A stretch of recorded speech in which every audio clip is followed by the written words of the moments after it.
Good evening.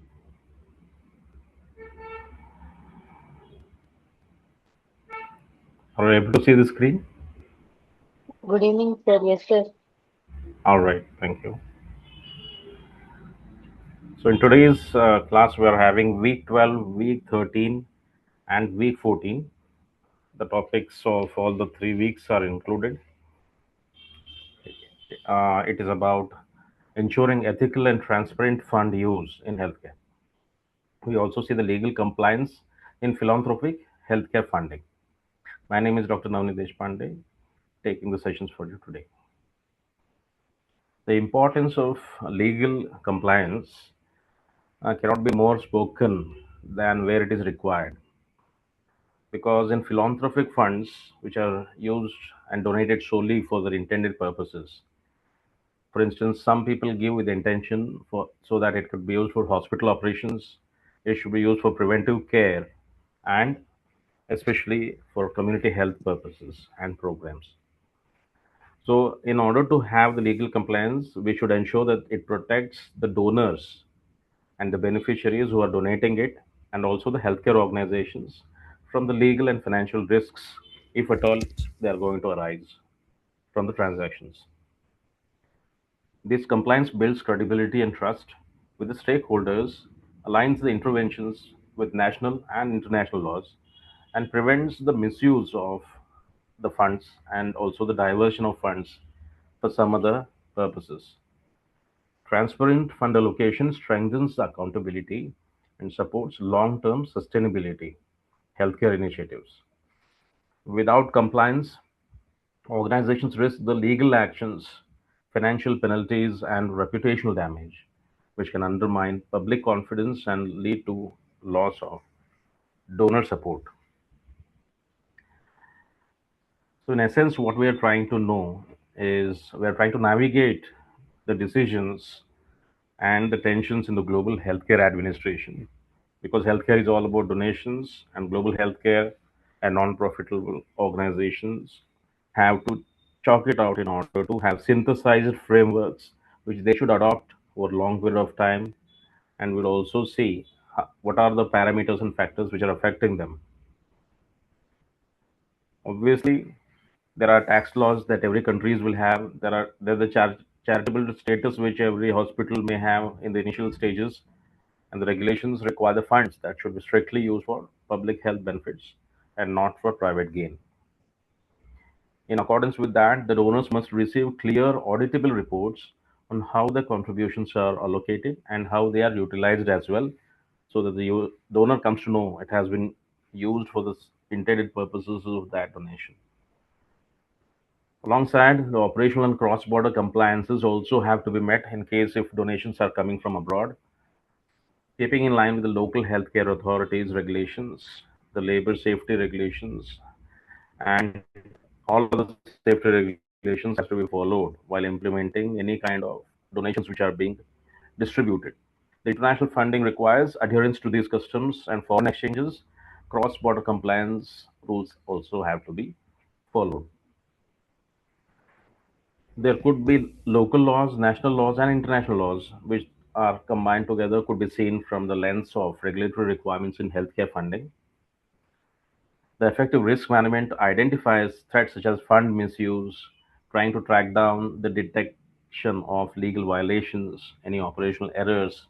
Internal audits will find out if the financial controls are still in place or if the staff training has been taken to reduce the vulnerabilities. Liabilities insurance and contingency plans help us to mitigate the financial and reputational risks that the organizations, that is, the non-profit organizations, might face in the due process of offering their services. So, proactive monitoring of fund flows has to be taken care, and despite the monitoring, the program outcomes should ensure the transparency and compliance. In order to do that, organizations must establish a clear reporting mechanism and review the cycles, maybe quarterly cycles or yearly cycles, so that they can detect any anomalies in the entire processes. This structured approach not only prevents legal issues but also strengthens the internal governance mechanisms and the stakeholder trust which the organization has and the goodwill in the market which it carries. The philanthropic healthcare operations would be having one pillar of the dual foundations based on health and ethics for the fulfillment of healthcare operations and the law of the land as well as international laws, which comes under the legal compliances of the regulatory requirements. So strict adherence to the rigid external rules are also applicable. The key requirements will be tax laws, charitable status, regulations for how many years they have to be followed, the compliances of cross-border funding rules, any local laws and safety laws, ESI, PF, along with that, so many other municipal laws. So there could be the risk of failure in order to adhere, because some organizations may face penalties, some other may face legal action, and there could be reputational damage to the organization despite being offering the services. On the other hand, there's another pillar of ethical duty which they have to perform. The focus will be navigating the gray areas with moral principles which should be in place. Key requirements: human dignity, fair allocation of scarce resources, and patient centered care, and the equity over profit. So, this should be the focus, below which and beyond which there could be no deviation. And there could be the ethical duties might also face certain challenges as the risk of failure, which could be loss of community trust, moral distress amongst the staff members, and widened health disparities. So we don't know what kind of problems the healthcare operations might face. In order to avoid that, they have to have the transparency and accountability to the donors and the beneficiaries. So the same fairness and equity which we had discussed along with the transparency have to be there maintained for anybody to audit it at all the levels. Confidentiality is at the core of all these transactions and protection of beneficiary data, because there are other private organizations which are hunting for the data that are have to be protected from outsiders, and only authorized people have to legally and morally hold them responsible in order to share that such data. Another thing is patient and community trust, more essentially avoiding the conflict of interests between various parties involved. Preventing the bias in decision making is all that is required in order to fulfill the obligations. Respect for patient privacy is of utmost importance. Community values reinforces such public trust. Then comes our balancing the legal, ethical, and community needs. So, ethical and operational integrity is what is required all the times in healthcare funding, and across the borders, navigating certain complex landscapes may include healthcare projects which are started by the world level WHO or UNICEF and so many other projects at the world level. They have been started, initiated, but they have to be implemented at local level. So, international healthcare projects face diverse legal systems, varying licensing requirements, so identification, licensing, and onboarding the people, multiple reporting obligations. Each country has unique healthcare laws and labor standards and patient safety regulations. And non compliance of all these laws can result in fines, project delays, or reputational harm. So, in order to overcome all this, organization must conduct thorough legal due diligence. So, due diligence before initiating the operations, and consultants are hired in order to undertake the due diligence reports. Local legal advisors are also roped in and try to make the reports for cross-border compliance, so that the teams are essential to interpret and apply the regulations accurately. Continuous monitoring ensures that alignment with the local laws and donor expectations are met. So, any organizations, the healthcare organizations, has a moral compass which we have to navigate. Core principles can rotate around again the beneficence, that is promoting the well-being of the people, taking positive actions to improve the patient health, survival, and quality of life, the ultimate drive of the healthcare operations. Second is justice. So, apart from the beneficence, that is well-being, justice has to be there for all the people, for fair distribution of these services, equitable allocation of scarce resources, and unbiased treatment regardless of caste, gender, or income, and non-malfeasance. So, avoiding harm to anybody. So, this becomes important considering minimizing unnecessary physical or emotional or financial harm, especially when resources are constrained. Then comes autonomy, respecting the choices, upholding patient dignity, acknowledging individual rights, alongside, of course, the national laws, plus individual rights, and securing informed consent or assent while giving the treatment.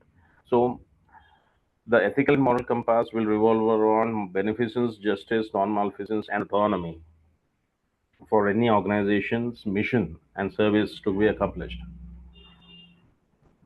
The medical professionals, especially, have to have the facilities which meet the local licensing standards, which may differ significantly from international norms. And they may not be met every time, but within whatever is available, that has to be managed. So, accreditation standards may conflict with global benchmarks. Certain countries may like to come out of the program, certain countries will join the programs, and this can cause delay in the project rollout and allocation of funds. Similarly, financial and tax compliance issues are also to be met.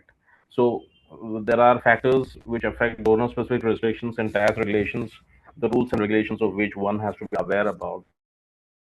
Customs and foreign exchange laws also to be made aware about, requiring the careful financial planning and documentation over a long period of time for the organization's success.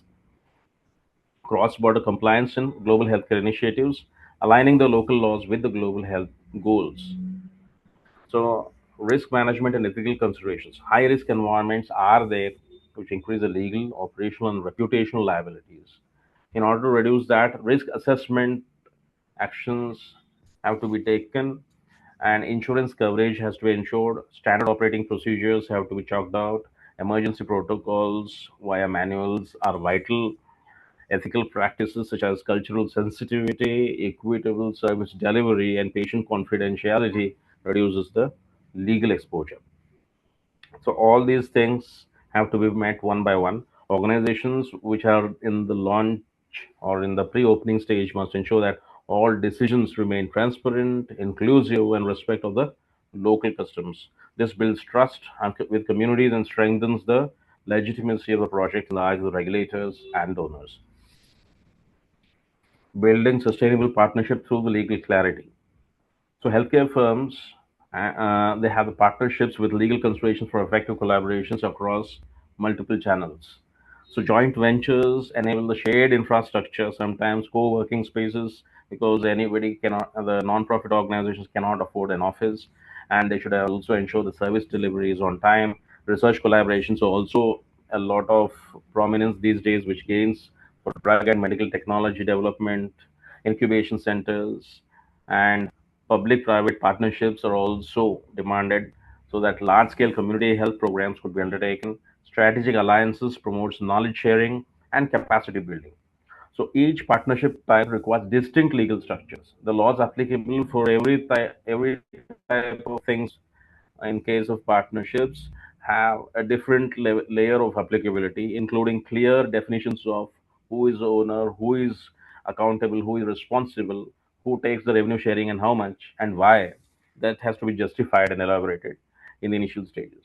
Legal agreements must address the intellectual property rights, IPR, as well as data ownership, the DPDP Act of 2023, and confidentiality to prevent future disputes. All these things make sense if they need to comply at every stage of their operation. So the decision making flow is nothing but to identify the issue, recognize conflicting issues which are having moral stakes of all the people concerned, map all the stakeholders, including patients, staff members, communities, donors, all the people who are into the healthcare operations, analyze via certain principles and guidelines, because these are the ones which are able to filter the dilemma through beneficence, non-malfeasance, justice, and autonomy, gather complete unbiased data, and process it through with decision making, data-based decision making, and justify that select the most ethically acceptable alternative, ensure that the choice aligns with non-profit cause, service missions, and legal regulations. Not only that, we have to communicate and implement so that clearly explaining the rationale to staff and patients to maintain institutional trust. And the fifth one is to evaluate and improve, so monitor outcomes and so that there are no unintended consequences, and use these learnings to refine the institutional ethics training. So whatever learnings have happened towards the last stage of evaluation have to be again rebuilt and incorporated back into identification of the issue and training back along with the analysis. So the decision making or the data decisions or data driven decisions have to be there in order to justify, specify, and elaborate what kind of communication and evaluation will go alongside in following the compliances, and so that outcomes will have the intended cause with intentions with which it has been originally started. Then entering into the legal agreements and compliance in partnerships, sustainable, ethical, and adaptive healthcare governance has to come in place. So all the three things it has to nurture in order to have adaptability according to the changing dynamic conditions for betterment and the compliance of governance. So there could be a little bit of ethical frictions happening here and there, like healthcare environments dictate the ethical tensions in organizations might face, like crisis and scarcity of resources. There's the triage, resource allocation, and operating when demand vastly exceeds the supply. So disaster in rural zones, because these spur up suddenly when there are normalcy, there is not a problem. When suddenly there is a outbreak of certain diseases, at that time, where people face scarcity and they have to overcome the crisis. So they have to handle the vulnerability and which affects the autonomy of people. So navigating with the consent, advocacy, and protection of populations unable to advocate for themselves. So people are struggling to have their say, but then there could be other set of problems, especially during maternal and pediatric and oncology, who cannot themselves say anything about the kind of situations they are facing.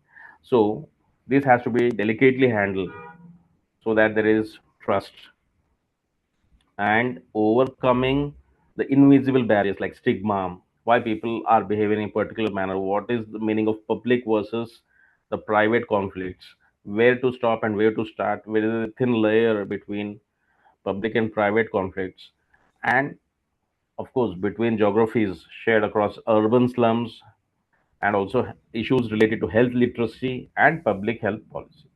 So all these things is about trust and systemic barriers, which have to be seen from using emotional intelligence alongside the ability to handle the scarcity of resources. And it has a dual mandate in terms of managing the inherent friction when organizations pursue two competing objectives simultaneously. So whether more attention has to be given to the care, or more attention has to be given to the education and research, becomes a challenge for especially the latest people who are in the PG department. They have just now passed out, and they want to have trust or as a core issue. But during trust, there could be two different objectives which are competing against each other. That whether they're facing any kind of problem during research, or concentration has to be given to more of care. So those dilemmas exist all the time. So one has to be experienced in order to gain the understanding that whatever mapping of ethical friction is likely to happen, they have to be educated much in advance, preferably in the previous semester than when they are going for actual internship. And crisis and scarcity, vulnerability and autonomy, these are dualities, trust and systemic barriers. They have to give importance to which of them first, the prioritization. So if crisis comes, obviously there is a scarcity. So in order to fulfill the scarcity, that has to be given, or you have to be busy in handling the crisis. So that's also vulnerability and autonomy. Vulnerability is going to affect the autonomy at the individual rights level as well as the collective rights level. And similarly, trust and systemic barriers are two things. One has to go towards managing the public versus private conflicts at a different level. So these are the kind of frictions which are likely to happen ethically and morally in or handling the organization's issues in the healthcare environments. So we have seen the framework of responsible healthcare leadership. So there could be different types of leaders: transactional leaders, then transformational leaders, and then we could have servant leaders. So leadership could come in different ways, and then we should have the problem solving attitude towards the healthcare.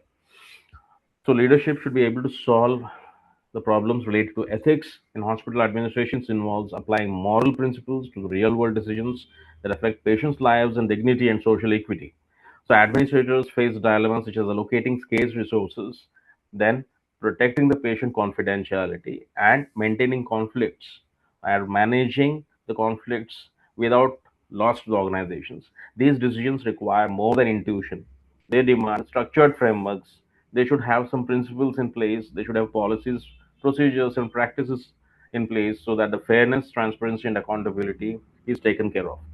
So, while managing in non-profit healthcare organizations, ethical decisions are not just a best practice; they are the foundational issues to be dealt with, because they have to address the mission-driven service delivery. Without clear ethical guidance, administrative choices can lead to bias. So, in order to reduce this bias as much as possible, to reduce the harm and the subsequent loss of public trust, they have to keep themselves on the toes in order to have the problem solving issues in place. Protecting the patient dignity and privacy. So, it deserves most importance for obligational purposes. Hospitals store vast amounts of data which could be misused by any of the private organizations, including large pharmacy organizations or insurance companies. And that kind of medical data should not be revealed to anyone, and breaches can cause irreversible harm not only to the individuals but may damage institutional credibility. So, in order to avoid that, ethical administrators should implement strict data protection policies and train the staff on privacy protocols to safeguard this information. Balancing scarcity and equity, we have seen again fairness has to be there. Resource allocation is one of the most difficult challenges in healthcare. When demand exceeds the supply, then such a condition during pandemic, and especially in rural areas, decisions must be made about who receives the first care. The prioritization has to be done. A fair amount of uh, good approach prioritizes medical urgency, equity, and transparency to avoid favoritism or discrimination. Transparency in allocation, ethical frameworks ensure that the decisions are based on medical need, not on the social status, not on the gender or income. So, this promotes justice and reduces disparities in care access. Tension zone 1, the triage, neglect, and extreme scarcity. So, these kind of contexts will come up in the non-profit organizations. So, for instance, the context could be disaster response, like handled by Doctors for You organization. The ethical tension is triage versus equity, saving maximum lives versus fair treatment to, for all when infrastructure collapses. So this kind of tension has to be dealt with the ethical blueprint solution, strict needs-based prioritization, team-based decisions to reduce moral distress and impartiality regardless of social status. Okay, so this has to be done with a lot of impartiality, equality, and regardless of social status. So disaster response could be quick, and Doctors for You is one such example. Then you are having resource limited settings. So in this case, rural healthcare foundations are there, which have to deal with the basic scarcity versus beneficence. So how to provide quality care when advanced treatments, diagnostics, and transports are not available. So that becomes a challenge. How can it benefit when there is a scarcity? That's the question. So prioritizing basic, effective, preventive, curative care, tailoring the adaptable solutions to local constraints without compromising dignity. So this is what is resource limited settings will offer us in order to have the ethical blueprint solution for the people concerned in the healthcare. Then tribal healthcare. This is about Swasthya Swaraj. So in order to have freedom, which is becoming a fundamental, obviously, can say right, but of course duty also. Then historic neglect towards certain set of populations versus justice. So addressing the deep-rooted social injustice and geographical isolation. That's the ethical tension in case of tribal healthcare. But then the ethical blueprint solution to handle this is a rights-based approach, integrating indigenous knowledge with modern medicine, empowering local communities to participate in healthcare design. So these are the contexts under which all the management things and the entire management concept is based upon context only. We cannot apply one context in another setting. So Doctors for You have a different kind of tension. Rural healthcare foundations may have a different kind of tension of scarcity and beneficence. Tribal healthcare will have gross neglect for over several years along with justice which needs attention. So these are some of the solutions which have to be rendered according to the ethical tensions which such kind of organizations are facing. So the Doctors for You uses a needs based triage system to prioritize patients by severity of treatment and the survival likelihood. So there is a prioritization which has to take place here. This ensures that maximum lives saved while maintaining ethical standards of impartiality and humanity. The process is transparent, team driven, and guided by international humanitarian principles. Then comes vulnerability, assent, and autonomy. Especially when you see the maternal and infant care, the context is vulnerable, dependent populations with varying literacy and socio-economic hurdles. This is a context in which the ethical tension could be balancing the parental authority with absolute obligation to the child's best interest. So, who has to be listened first? Whether the parental authority, parent as an authority has to be listened, or the child's best interest has to be protected. So, securing truly informed consent despite educational barriers. So, people have to be educated, and it takes time for them to get to know the knowledge which the doctors may have trouble while operating. So, the solution is the shared decision making. So, any decision should be collective. It could be rigorous and cultural sensitive to the child rearing practices in that region, and intensive health education to empower mothers so that they can have autonomy over their decisions. Pediatric oncology, another example, can kids. The context is children facing long term, painful, life threatening treatments for a long period of time. The ethical tension is managing intense pain and suffering, non malfeasance, and against the pursuit of survival, beneficence. So balancing parental consent and child's assent, this becomes troublesome. Which one to give prioritization? So pediatric oncology can face this. The solution is child-centered communication, truthful but age-appropriate. Holistic psychosocial support is what is required. Then ethical risk benefit analysis for aggressive treatments. So in this case, this is palliative care. So they have to decide in between the risk benefit, who is taking more risk, who is likely to have more benefits. They have to measure both the risk and the benefit, and they have to come out with which one is more sustainable, and they can go in for a particular decision making. So ethical and moral principles are likely to be followed during this kind of attention. Then tension zone 3, trust, stigma, and systemic friction.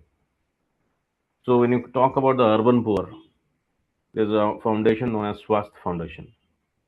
The barrier is overcrowding.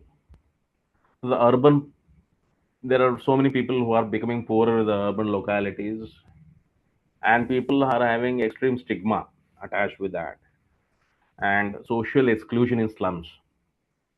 So in order to overcome the existing tension, which is accessibility, that providing access while protecting strict patient confidentiality in dense, low privacy environment.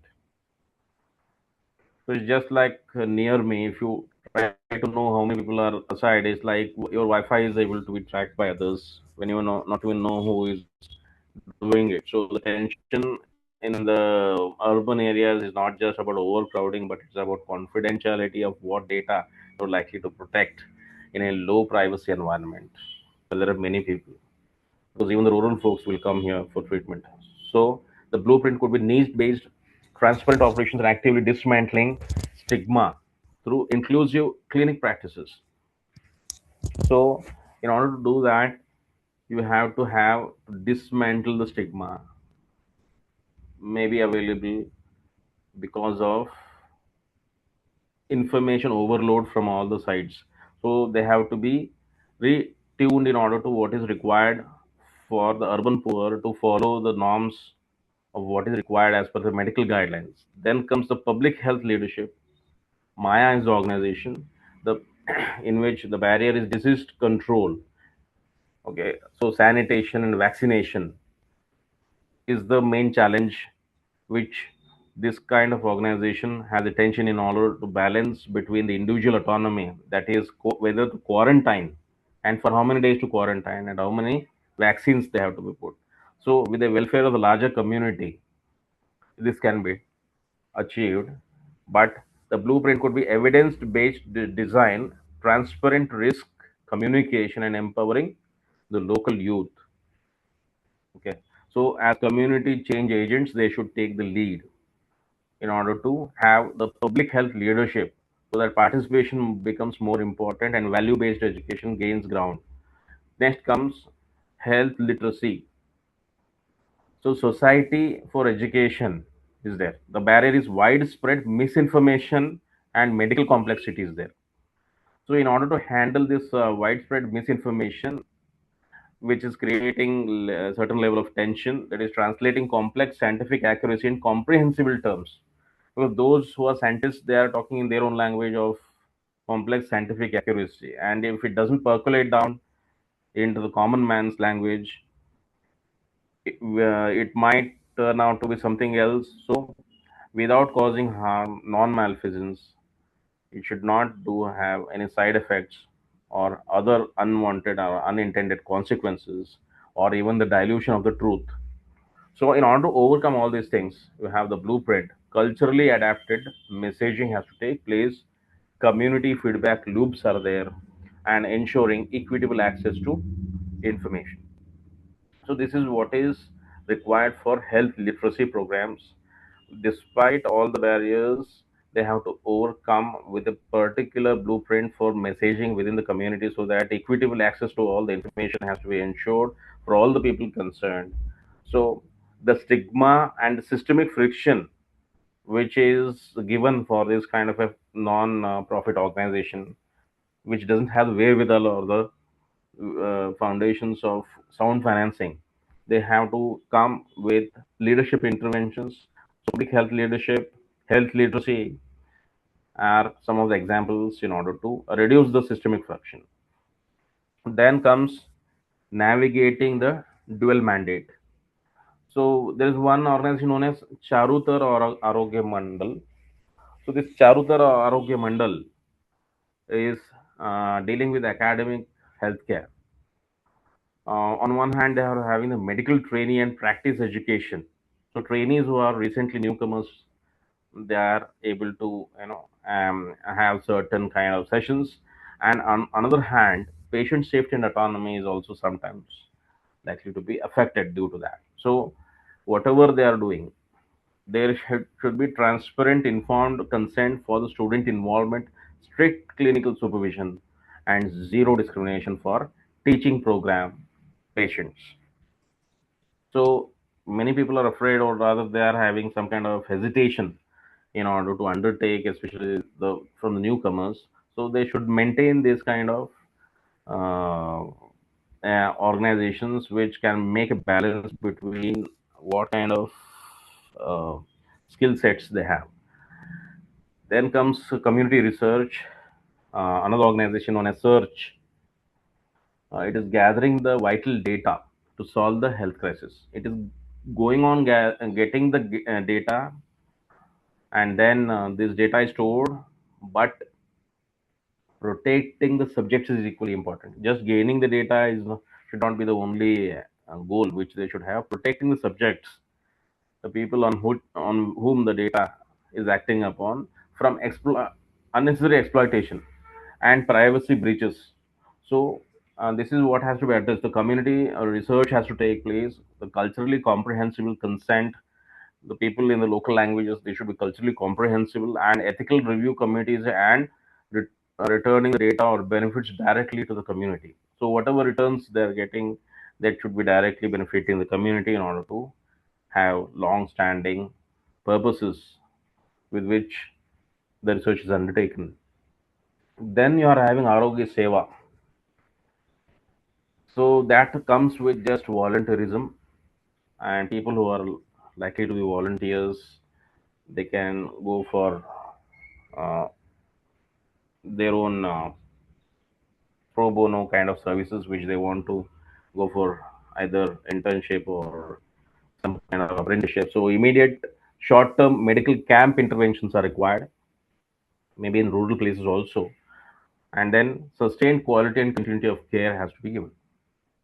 Strict adherence to medical standards despite constraints, robust referral systems for advanced cases, and long-term community health education has to be given in order to have voluntarism to be adopted for the newer generations who have to take up these kind of causes for the betterment of their own societies. So, Seva Arogya, you've seen Seva Arogya is a non-profit healthcare initiative dedicated to delivering medical service to underserved populations through volunteer efforts in rural and weaker healthcare.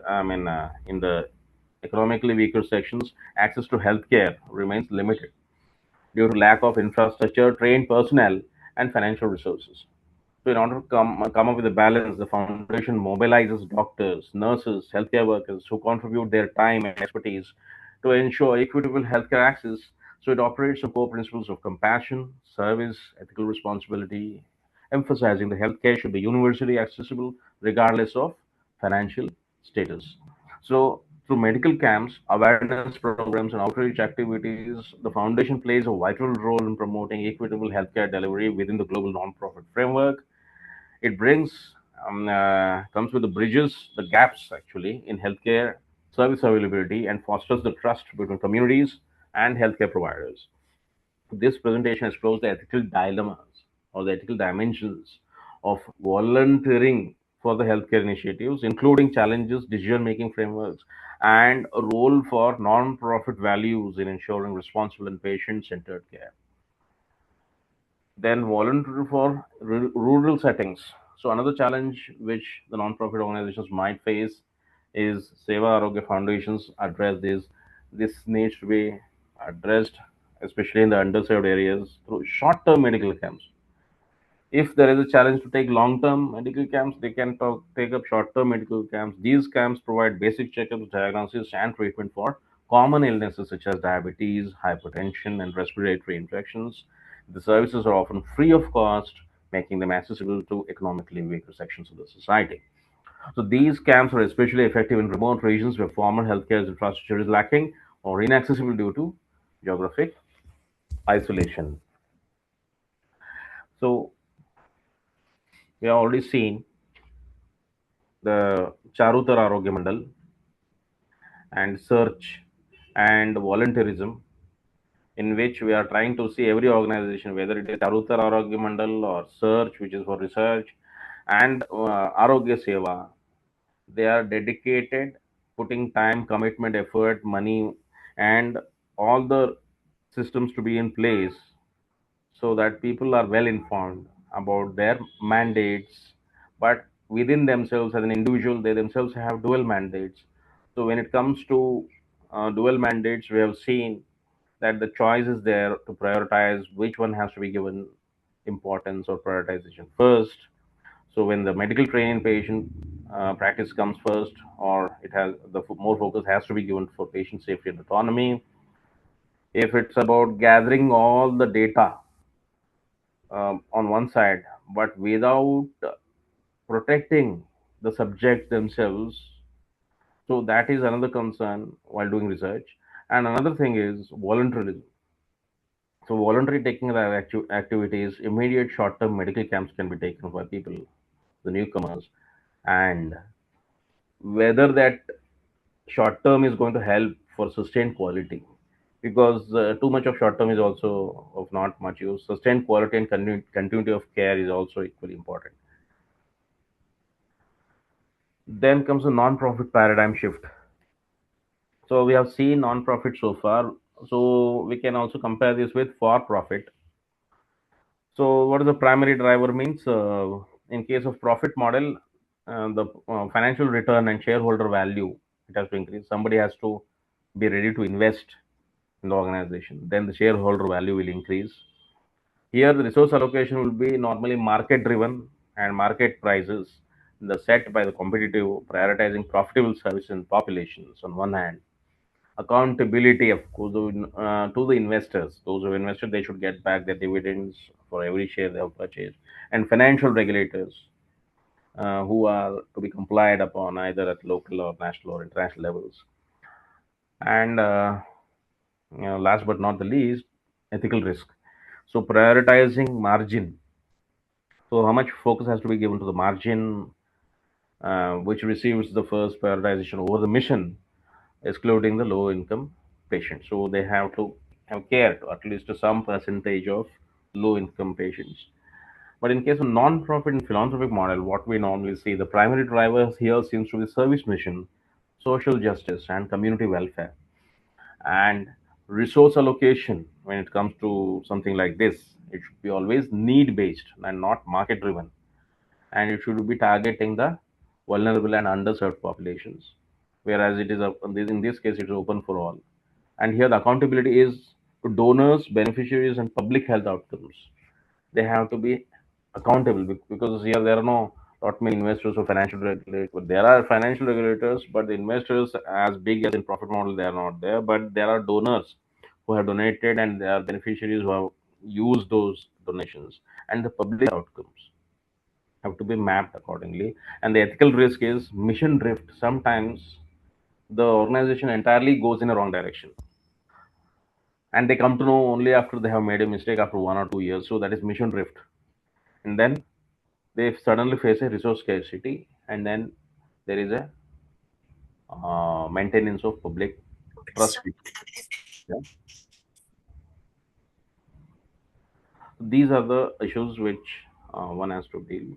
Any question anybody wants to ask? Yeah.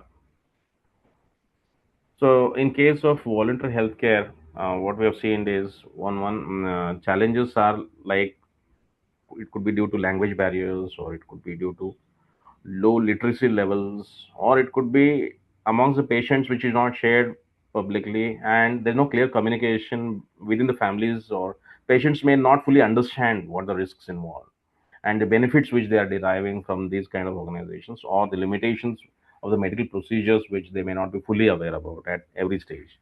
So this kind of informed decision and consent becomes important in order to make them aware about what they are going through. And apart from that, there could be cultural differences also which influence the healthcare decisions. For example, some communities may have traditional belief systems about illnesses, and they may have treatment that conflict with modern medical practices, requiring healthcare providers to be culturally sensitive and respectful. And then comes cultural sensitivity in care. So patients in rural may lack the basic health knowledge, making it hard and comprehend the medical information. This creates ethical concerns about whether they are truly making informed decisions, especially when what the doctor is writing and the handwritings which we come across.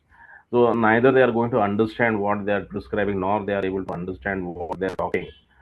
So not only the simple language and visual aids, the non-linguistic barriers or the non-verbal communication, the local dialects. So these have to be overcome with a lot of transparency, because local dialects could be many, given the change of local dialects every 20 kilometers or even 30 kilometers. So in order to understand, they have to build trust, so that voluntary healthcare is given prime importance, and they have to have cultural sensitivity in all these situations in order to not only take the informed consent but also to know about what's happening in that locality. So patient-centered care. So example again we have touched upon the Seva Arogya Foundation emphasizes patient-centered care, ensuring that every patient receives respectful, transparent, and culturally appropriate treatment. So volunteers take time to explain the diagnosis. They have to take out some more time in order to treat what kind of simple terms they can understand. So they should encourage questions and actively listen to the patient's concerns. So this builds trust and ensures that care is not only effective but also ethically sound. Health education is integrated in every visit, but helping patients should understand in terms of disease prevention and healthy living practices. Now, coming to the kind of collaborations amongst the partners which are involved in non-profit organizations, there could be pooling of resources on one hand, which could amplify the impact over a long period of time, but there could be competing priorities, introducing the friction amongst the other organizations. On one kind of set of organizations, we have got hospitals. Another set of organizations are the NGOs, which we are talking about in this subject. Then there could be international bodies who are having the regulatory requirements to be complied, and obviously the government. So there could be warning flags, which are nothing but ethical risks which come along, which could dictate us what could be the conflict of interest with diverging objectives. Example: profit versus welfare, unequal power dynamics, large entities dominating community level partners, data vulnerability, mishandling the shared sensitive patient information. So the newer act which has come, DPDP Act, it handles the data vulnerability. In 2023, DPDP Act is there, that one person has to be held responsible for whatever data is coming into the organization, whatever data is going outside the organization. So the data fiduciary has to be accountable.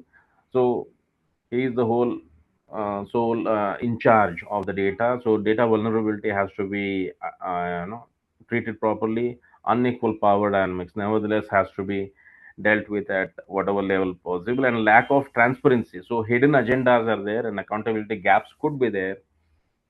That are the warning flags actually. And then what could shield the organizations could be ethical frameworks. So the formal MOUs, or the memorandum of understanding amongst hospitals, NGOs, international bodies, and governments, these will come in handy to define the roles of individuals, because without which the job description and the job specification will not be clear.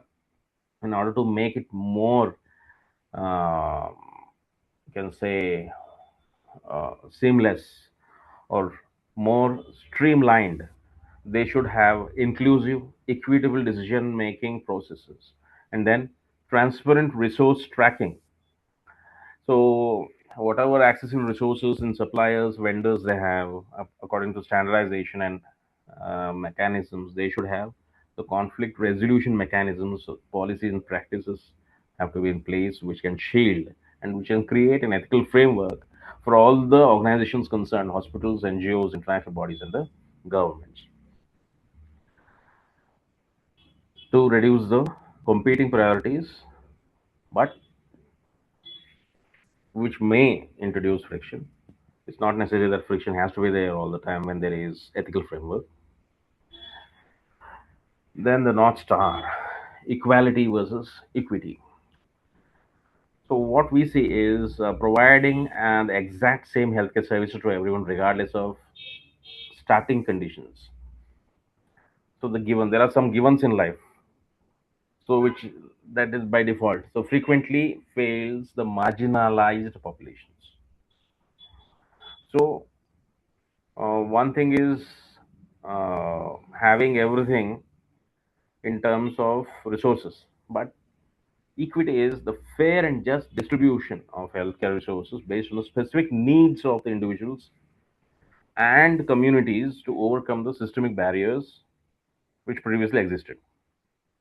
So they should be able to find out the needs. So then only allocation has to be there. It's like just compare with the supply chain management. Any company will start manufacturing if there is a need or if there is a demand. There's no point in keeping everything and nobody is going to utilize it. For instance, in China, they have started long range bullet trains. Half of the bullet trains are going empty. And if there is no demand to use the bullet trains, there's no point in having such a large infrastructure without serving any purpose. So, in order to understand the equity versus equality, one should have a thorough understanding of where the real need exists, and only then the entire operations could start. But in case of healthcare operations, the time limit, depending upon the speed with which the outbreak happens, they are pushed in order to meet the desired level of providing service in certain contexts for which they should have the wherewithal of having systems in place so that they can be ethically ready in order to combat this kind of vulnerable situation. Then comes Maya, the movement of alternative and youth awareness. So, in this kind of organization like a Maya, the ethical leadership is of utmost importance. So Maya is nothing but movement of alternatives and youth awareness is a non-profit organization focused on improving the public health outcomes through youth empowerment and community engagement. It operates on the principle that ethical leadership is essential for designing and implementing effective public health programs. Unlike profit-driven organizations, Maya prioritizes social welfare, equity, and long-term development. So the organization works on critical public health issues such as sanitation, nutrition, preventive healthcare, and awareness campaign. So by integrating ethical values with leadership practices, Maya strengthens the public health systems. They are having the ethical values and they are having the good leadership at both the local and global levels. And it helps the youth-driven approaches so that more and more youth are participating for these kind of value-based sustainable change operations and fosters leaderships amongst the capacity. Okay, so the leadership capacity is increasing amongst the youth. So Maya's programs are designed to be inclusive, transparent, and culturally sensitive, ensuring that all community members, especially the marginalized groups, have a voice in health decisions. So Maya conducts youth-led program campaigns that focus on the sanitation, hygiene, and nutrition. So all the three things have to be taken: sanitation, hygiene, and nutrition. These programs are designed to be interactive and participatory, engaging students in local communities and practical health activities. So they should be educated in each and everything: how to comb the hairs right, from how to cut the nails and keep the grooming properly, where to keep the umbrella, how to wash the teeth, basic things right from the childhood. So the same thing could be held for newer camps. So, and more people turning from childhood to adolescents and adults.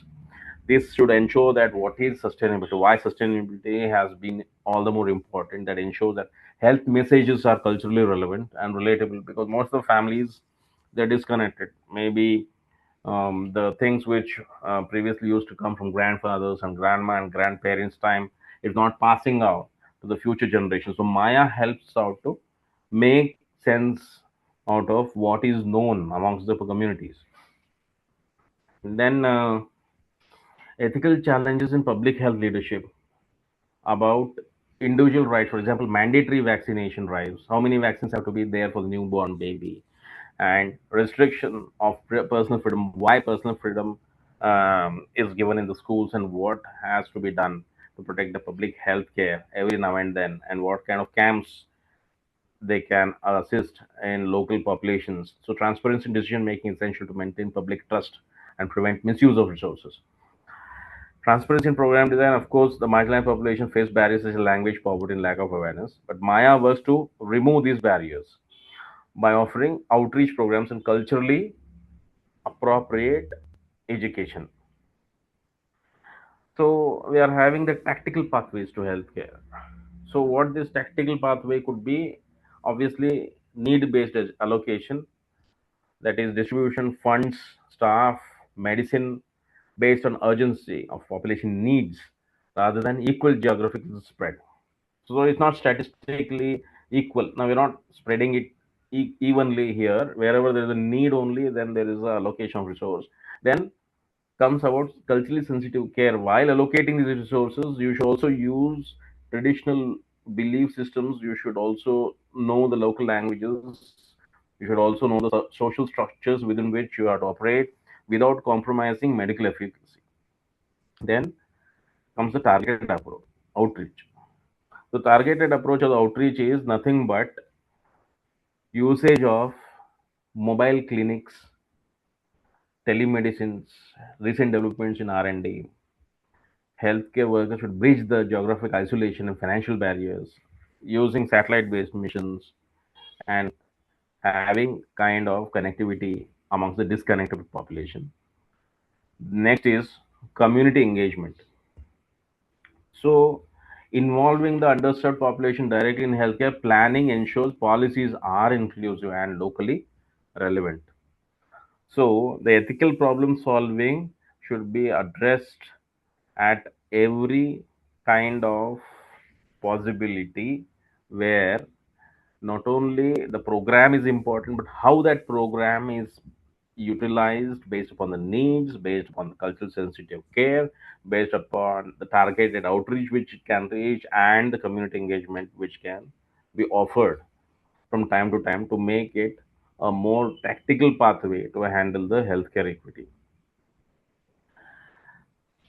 So again, the Maya's leaders use evidence-based strategies, those which are tried and tested or proven earlier, and inclusive participation of all the people to design the public health program. So they don't blindly go there as a literate who are very experts in order to design something without having the roots in place. So they will take the feedback of the local population and the participants, the community members are actively involved in planning, and it ensures relevance and acceptance. So leaders communicate the risks first of all. After communicating the risks and the benefits thereof, respecting the individual autonomy also while promoting the collective well-being. So this approach strengthens the public trust, ensures that the healthcare interventions are both ethical and effective at the end of the day. So Maya's leaders will ensure that. And Society for Education is also there for action, and Society for Action is also there. So Society for Literacy in global healthcare. So this education, Society for Education and Society for Action, focuses on improving the healthcare amongst the diverse populations. However, the diverse they are, healthcare literacy enables individuals to understand medical information and plans. They make the informed decisions for the well-being of the population. In low resource and underserved regions, many people lack the basic healthcare knowledge. They don't have the knowledge. If you talk about a disease, they don't know properly. So, leading to delayed treatment, poor health practices, and increased disease burden. So, at the same time, they harm themselves by self prescription. So that also is completely overcome. So this organization designs community centered health education programs that are culturally appropriate, accessible, and delivered in simple language. That is most important. So by promoting awareness of preventive healthcare, hygiene, nutrition, and disease prevention. Awareness is created for prevent, okay, for the organization. From the organization point of view, it enables the individuals and empowers them to take control of their own health. So ethical considerations are central to all this, ensuring that information is accurate, free from misinformation, and delivered without discrimination. So the goal is not just to inform them, but to build trust on the organization. They should have goodwill. They should look at the organization with a lot of respect. Long-term behavioral change should occur through the ethical, transparent, and inclusive education. So we have seen ethical principles in action across the initiatives, and we have tried to cover as much of factors which might be internal within the societies or which may be external from various global point of views, in which these are positioned, our organizations are positioned in such a way that what kind of direction and what kind of job description and job specification must be shared before the newcomer joins into the organization. Should all the factors are equally important, or some factors overpower the other factors? This is what the entirety of understanding the ethical and moral principles during the action in these initiatives will offer us. So, ethical healthcare practice is all about increased public trust. The communities confidentially increase or engage their understanding of why vaccine hesitancy is there and why treatment delays are there. Why not they go and give respect as much as they give respect to their fellow beings, to their own health? So that is one thing. Another thing is reduced disease burden. So the impact would be that it will have equitable access and lowers the mortality rates and prevents the spread of infectious diseases. So that's the entirety of having an impact of having the ethical sense for the organization. Another thing of ethical healthcare practice is empowered communities. So what these communities will do is population shift from passive recipients. They should not remain just as a passive recipient of aid from someone outside of them, but to active owners themselves, so that the health and well-being is well maintained over a long period of time. So these empowered communities will make themselves more for formidable in terms of maintaining the ethical blueprint and sustainable systems over a long period of time. This kind of sustainable systems over a long period of time again has to be need based, so that uses supporting long term universal health coverage. So it could be for all, like universal health coverage is something which, like, if you want to go, you don't have to worry about in any country. I mean, there's a long way to go for all the countries or all the states to come to that kind of system, but sustainable systems can be built over a long period of time, whereby you are having a universal health coverage and then sustainable development. So the impact of ethical blueprint is something which goes beyond the ability of one organization. It requires multiple partners in order to understand the ecosystem within which ethical healthcare practices could be established. Fine. I don't have time today to have the question and answers which I normally intend to.